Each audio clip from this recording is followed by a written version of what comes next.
ఇప్పుడు ఈ line script ఇది ప్రజల మధ్య చాలా ప్రాచుర్యం పొందడానికి మీరు ఏం చేయదలుచుకున్నారు? ఫ్యూచర్లో ఇంకేమైనా ప్లాన్స్ ఏంటి? నేను ఒక స్కూల్ పెట్టాలని నాకు ఉందండి, ముందు నుంచి ఉండింది. అంటే ఒక స్కూల్ పెట్టి కొంత పిల్లలకి ఒక ట్రైనింగ్ ఇవ్వాలి అని. యాక్చువల్ ఈ సమ్మర్లో కూడా ఒకటి స్టార్ట్ చేయబోతున్నాను కూడా. సమ్మర్ వెకేషన్స్లో ఒక ఆర్టిస్టుల క్యాంప్ పెట్టేసి వాళ్ళకు అంటే వేరే వేరే ఆర్ట్స్ క్రాఫ్ట్స్తోని నా స్క్రిప్ట్ కూడా మొత్తం నాకు స్క్రిప్ట్ అంటే ఎవరు కూడా ఇంట్రెస్ట్ చూపారు.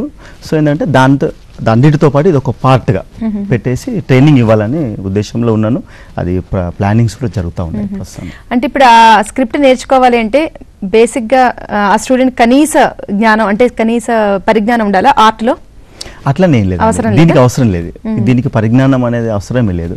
జస్ట్ ఏంటంటే ఓపిక ఒకటి, పేషెన్స్ ఒకటి ఉంటే మాత్రం ఈ సాధించగలచ్చు, ప్రాబ్లం లేదు దీంట్లో. వెంకటాచారి గారు, మీరు ఈ లైన్ స్క్రిప్ట్ని 8 లాంగ్వేజెస్లోకి అనువదించారు కదండి. అంతేకాకుండా ఇప్పుడు ఈ మధ్య రీసెంట్గా ఇంకేమైనా చేశారా? రీసెంట్గా నేను ఈ లైన్ స్క్రిప్ట్లో ఏం చేశానంటే వైఎస్ గారి బయోగ్రఫీ రాశాను. బయోగ్రఫీ 80 పేజెస్లో ఒక బయోగ్రఫీ రాశాను. అది రాజశేఖర్ రెడ్డి గారు వాళ్ళ ఫ్యామిలీకి నేను అంకితం ఇద్దామనే ఒక ఉద్దేశంలో అది రెడీ చేసి పెట్టాను. బుక్ రెడీ అయిపోయింది, ఇంకా రిలీజ్ చేయాలి. రిలీజ్ చేయడానికి ఇంకా మేము టైం తీసుకుంటున్నాం అన్నమాట. ఓకే, వాళ్ళ వైఎస్ఆర్ గారి చరిత్ర రాస్తున్నారు కదా, మరి వాళ్ళ కుటుంబ సభ్యుల సహకారం మీకు ఏమైనా లభించిందా? లేదు, ప్రస్తుతానికైతే లేదు. అంటే వాళ్ళకి తెలియదు, నేను చేసినట్టుగా తెలియదు. అంటే ఇప్పుడు ఇంకా నా దగ్గర రెడీ ఉంది అంతే, నేను అక్కడ వరకు తీసుకెళ్ళలేదు. ఇంకా కొన్ని రోజులలో చేద్దామని అనుకుంటున్నాను. అంటే మీరు అభిమానంతో చేస్తున్నారు? అభిమానంగా చేస్తున్నాను. వెంకటాచారి గారు, ఈ లైన్ స్క్రిప్ట్ అనేది మా ప్రేక్షకులకి ఒకసారి చూపిస్తారా? చెప్పండి సార్. ఇదేనండి లైన్ స్క్రిప్ట్.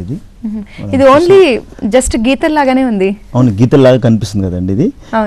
ఇది మనము ఈ ఒక 45 degrees యాంగిల్లో పెట్టి చూడాలి.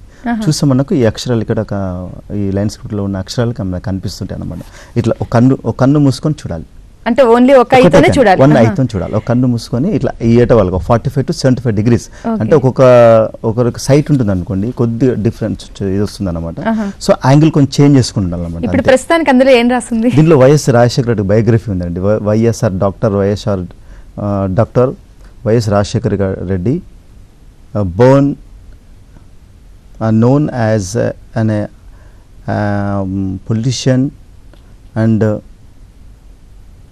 సో ఎందుకంటే నాకు కూడా జస్ట్ సైట్లో ఉంటే మాత్రం కొంచెం ప్రాబ్లం వస్తుంది అన్నమాట. సో అది ఈ స్క్రిప్ట్. ఇది సో ఈ స్క్రిప్ట్ నేర్చుకుంటే చాలా యూజెస్ ఉన్నాయి. ఓకే, చాలా అడ్వాంటేజెస్ కూడా చాలా ఉన్నాయి. వెంకటాచారి గారు, మీ ఫ్యామిలీలో కూడా ఈ ఆర్ట్ ఎవరికైనా వచ్చిందండి? మా ఫ్యామిలీలో మా 2 పాపలకు ఆర్ట్ ఉందండి. మా పెద్ద పాప ఇప్పుడు 5th క్లాస్ చదువుతుంది. ఆమె సంటైన్ స్కూల్ తార్నాక. సో వాళ్ళు చిన్నప్పటి నుంచి చేసే అన్ని ప్రతి పనిలో వాళ్ళు చూస్తూ ఉంటారు, నాకు కూడా కోఆపరేట్ చేస్తూ ఉంటారు. వాళ్ళు కూడా మంచి ఆర్టిస్టులు అండి. మా 2వ పాప ఉంది, ఆమె చిచ్చరపీడుగా నమ్ముతాను. ఆమె ఏంటంటే చిన్నప్పుడు వాళ్ళ తాతయ్య దగ్గర ఉండేది. సో ఒక 5 years వరకు అక్కడే ఉండింది అనమాట. సో మా ఫాదర్ ఇన్ లా ఏంటంటే ఆయన sugar patient, diabetic patient. So అతను ఏంటంటే ఈ రా వెజిటేబుల్స్ ఎక్కువ తినేవారు, ఈ పచ్చి ఆకుకూరలు బాగా తినేవారు. సో అది బాగా చూసి ఆమెకు ఒక రకమైన ఇది వచ్చి ఇంట్రెస్ట్ వచ్చింది దానిపైన. సో ఆమె కూడా ఒక ఎట్లా ఉంటుంది టేస్ట్ అని చెప్పి ఆమె చేసుకుంది. సో ఆమె అలవాటు చేసుకొని ఆమె మామూలుగా ఆకులుగా తినేది పోయి ఒక కట్టలుగా తినేయడం మొదలుపెట్టింది అన్నమాట. పాప ఆమె దాదాపుగా 3 years ఉన్నప్పుడు దాదాపు ఒక 5 to 6 బంచెస్ తినేది ఆమె. ఏంటి? పాలకూర, కొత్తిమీర, కరివేపాకు, పుదీనా, అట్లా ఒక 5 items తినేది అనమాట. సో ఆమె 2006లో లిమ్కా బుక్ ఆఫ్ రికార్డులో ఆమె నామం చేయడం జరిగింది. సో అట్లా మీ ఫ్యామిలీలో అందరూ లిమ్కా బుక్స్ రికార్డ్స్ సాధించిన వాళ్ళే. మా పెద్ద పాప మాత్రం అంటే రికార్డ్ స్థాయిలో ఏం లేదు, కాకపోతే మంచి ఆర్టిస్ట్ అండి ఆమె కూడా. మా వైఫ్ వచ్చి ఒక private school, brilliant grammar school అప్సూడలో ఆమె స్కూల్ ఇన్ఛార్జిగా వర్క్ చేస్తున్నారు. ఎక్సలెంట్ అండి. వెంకటాచారి గారు, మీతో మరిన్ని విషయాలు చర్చించే ముందు ఇప్పుడు దినఫలాలు చూద్దాం.